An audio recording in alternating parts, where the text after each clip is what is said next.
মা দেখো কেমন করে হাঁটছে, এমন করে। দাঁড়া, তুই বিকলাঙ্গ বাবাকে দেখে পরিহাস করিস? যা, আমি তোকে অভিশাপ দিচ্ছি, তুইও বিকলাঙ্গ হয়ে যা। মা এ কি, আমি তো বিকলাঙ্গ হয়ে গেলাম, আমার ভুল হয়ে গেছে, অভিশাপ তুলে নাও বাবা।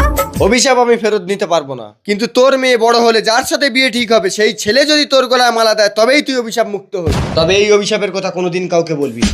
হে কেমন আশীর্বাদ দিলে বাবা। চলো মা। চল অহনা। তার আগে বাংলাদেশ হলে সাবস্ক্রাইব করো, ইন্ডিয়ান হলে লাইক করো, আর তোমার দেশের পতাকাটি কমেন্ট বক্সে দিয়ে যাও। কি ব্যাপার মাধবী, তুমি কাজ করছো, আমাদের সেই কাজের মহিলা মেঘলা আসেনি? এই তো আমি এসেছি মালিক, যত কষ্ট হোক কাজ তো করতে হবে। আরে কে এটা? এটা আমার মা। আরে কি অবস্থা হয়েছে এর? এই মেঘলা, তুই আর কাজ করতে পারবি না, যা বাড়ি যা। কি গো, থাক না, বেচারা স্বামী মারা গেছে, ওর মনে হয় কোনো অসুখ করেছে, ও যতটুকু পারে করবে, বাকিটা আমি করে নেব। তোমার সত্যি মায়া মাধবী, ঠিক আছে ওকে কাজ করতে বলো। মন খারাপ করিস না মেঘলা, আমি তো আছি। মা আমি করে দেবো। তুই পারবি না অহনা, আমি করে নিচ্ছি।